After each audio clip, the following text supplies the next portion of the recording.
Okay, so I'm just on my way to work here, but I just wanted to make this quick video. So I'll see if I can get through it fast enough. So I'm going to read from Hebrews 3 and then just point out a couple of really interesting things that I've just picked up on. So from verse 1, "Wherefore, holy brethren, partakers of the heavenly calling, consider the apostle and the high priest of our profession, Yeshua Messiah, who was faithful to him that appointed him, also as Moses was faithful in all his house. For this man was counted worthy for more glory than Moses, inasmuch as he who hath builded the house hath more honour than the house. For every house is builded by some man, but he that built all things is God. And Moses verily was faithful in all his house as a servant, for a testimony of those things which were to be spoken after.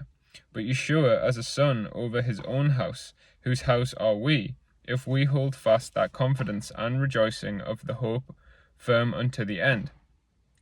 Wherefore, as the Holy Ghost saith, Today, if you will hear his voice, harden not your hearts, as in the provocation, in the day of temptation in the wilderness, when your fathers tempted me,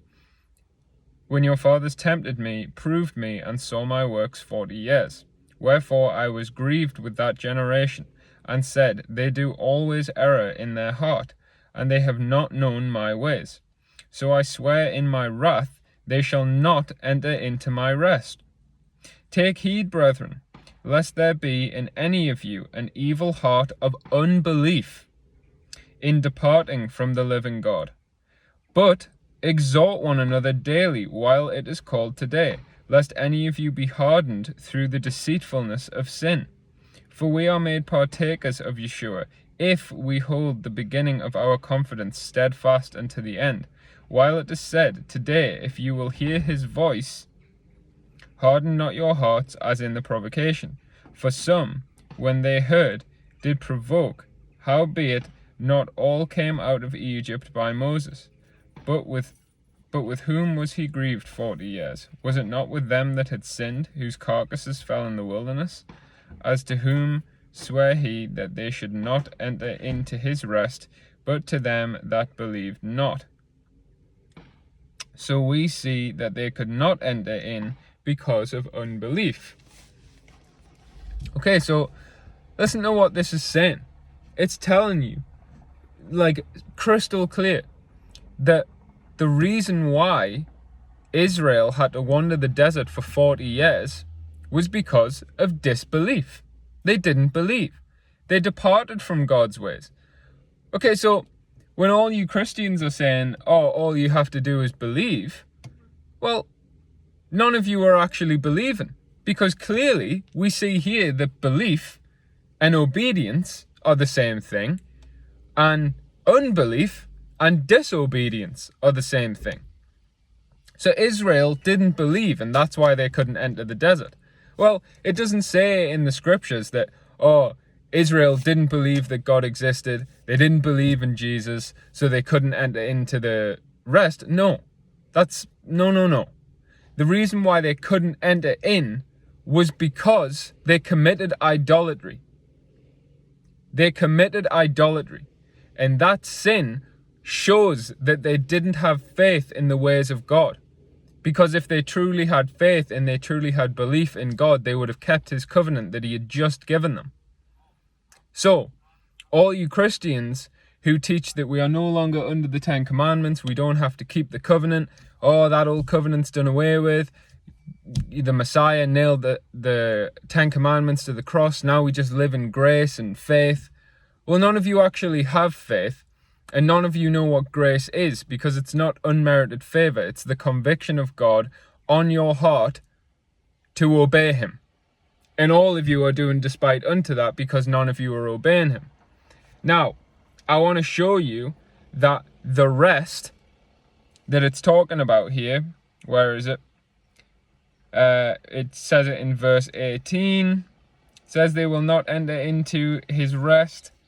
And in verse 19, they could not enter in because of unbelief into his rest. And it also says it somewhere else in this. Where is it? I just read it. Well, anyway, okay, I'm going to show you what the rest is. So if you go to Deuteronomy 3,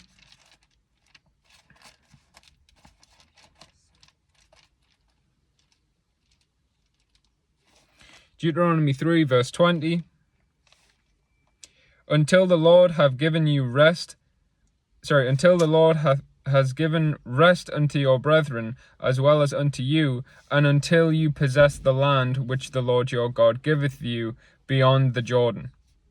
And then shall you return every man unto his possession which I have given you. Okay? Also in Deuteronomy 12, verse 9. Come on. Deuteronomy 12, verse 9. For you are not as yet come to the rest and to the inheritance which the Lord your God giveth you. But when you go over the Jordan and dwell in the land which the Lord your God giveth you to inherit, and when he giveth you rest from all your enemies round about, so that you dwell in safety, then there shall be a place which the Lord your God shall choose to cause his name to dwell there. And then it goes on. Deuteronomy 25. Sorry, I'm just conscious of the time, so I'm kind of tearing through this a little bit here, but Deuteronomy 25, verse 19. Therefore it shall be when the Lord thy God hath given thee rest from all thine enemies round about, in the land which the Lord thy God giveth thee for an inheritance to possess it, that thou shalt blot out the remembrance of Amalek from under heaven, and thou shalt not forget it. Also in Joshua, chapter 1, verses 13 through to 15. Remember the word which Moses the servant of the Lord commanded you, saying, the Lord your God hath given you rest, and hath given you this land. Yet your wives, your little ones, and your cattle shall remain in the land which Moses has given you on this side of the Jordan, but you shall pass before your brethren armed, and all the mighty men of valor, and help them, until the Lord hath given your brethren rest, as he has given you, and they shall also possess the land which the Lord has given them. Then you shall return into the land of your possession, and shall enjoy it, which Moses the Lord's servant gave you on this side of the Jordan toward the sun rising. Okay, so the land, the inheritance, is the rest that God was going to give Israel. And the reason why it is a rest is because they were in a land of captivity. They had come out of Egypt. They were surrounded by all of this pagan idolatry. They were going through all of these Gentile nations. They were surrounded by their enemies. Okay, don't think of it as enemies like, like some sort of comic book or something like that. No, the reason why these people were enemies was because they were in direct opposition to the ways of God. They worshipped false gods. They had all of these idols, all of these wicked, satanic, pagan practices. Okay, and Israel was supposed to be separate from that. They were a set-apart nation, a peculiar treasure unto God. And the reason why they were a peculiar treasure was because they didn't do any of that, or they weren't supposed to do any of that. They were supposed to be keeping the covenant, and that's what set them apart. Okay, and then when they go into this land, it will be a land of their rest, because God is going to protect them in this land if they obey the covenant, and he won't allow any of these pagan practices to bleed into the land. That's why they had to go in and purge the land of all of these Gentile nations, because God was cleansing out the land to make it a sanctuary for Israel to dwell in and keep the covenant. Okay, but then Israel broke the covenant, so God took that away. He kicked them out of the land, and it was no longer a rest unto them. Okay, now fast forward a couple of thousand years, and Yeshua comes along. Okay, and Yeshua says in Matthew 11,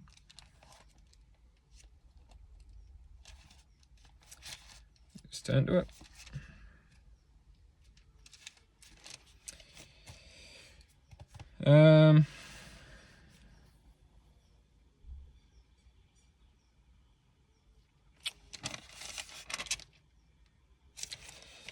Verse 28, come unto me, all you that labor and are heavy laden, and I will give you rest. take my yoke upon you and learn of me. That means go and read the prophets, the law and the prophets, and learn of what Yeshua was actually prophesied to come and do. Take my yoke upon you and learn of me, for I am meek and lowly in heart, and you shall find rest unto your souls. For my yoke is easy and my burden is light. Okay, his yoke is easy and his burden is light means that he's going to take away the sacrificial law. Yeshua made it possible for us to return to, basically he took us back in time to Horeb, where he takes away the sacrificial law and we have this opportunity to just obey the covenant. And if we just obey the covenant, then that is the rest. That's the rest that he gives us. We get to go back into the rest and keep the covenant. And we do that in this refreshing of the covenant period leading up to the millennial reign, which will be when we go into the land of the inheritance, just like Israel was supposed to, and we will be in the rest. Yeshua has refreshed the covenant and made it possible for us to stop the sacrifices that never actually pleased God, and we can offer the sacrifices that do please him, which is the royal law, which it actually talks about in Hebrews 13, when it says, don't do what Israel did by committing idolatry. Don't go around sinning because you're going to lose the rest, but instead, sorry, I said Hebrews 13, I meant Hebrews 3, where we started off. Yeah, don't do what Israel did, but instead, verse 13, but exhort one another daily, while it is called today. That's talking about the royal law. Rebuke each other, hold each other accountable, keep each other in check, so that you all remain in the covenant, and you all remain in the rest. Okay? But it's no wonder that you can't hear this, because it's prophesied that you won't be able to hear it. In Isaiah 28. When it talks about how he is going to give people wisdom and understanding, he's going to give them the spirit of truth. He's going to show them how to read the Bible so that they can rebuke each other, so that they can exhort one another and keep each other in check. This is the refreshing of the covenant. Verse 12, to whom he said, this is the rest wherewith you may cause the weary to rest. And this is the refreshing, yet they would not hear. Okay, so because you are all still hard-hearted and stiff-necked like Israel were, you can't receive the gospel. The gospel that means that now, as I said, we can offer the sacrifices that please God, we can keep each other in check, we can keep each other in the covenant, we can forgive 70 times 7. But you won't do it because you're hard-hearted and stiff-necked, just like Israel were. And because you are just like Israel were, you aren't going to enter into the rest a second time. So, yeah, I mean, I know I really did rush through that, but this just was on my heart really heavily this morning. And I wanted to just get it out there, but I'll probably do maybe another video and really like juice it out. Because there's so many scriptures we could go through here, but yeah, I gotta go to work now, so have a nice day.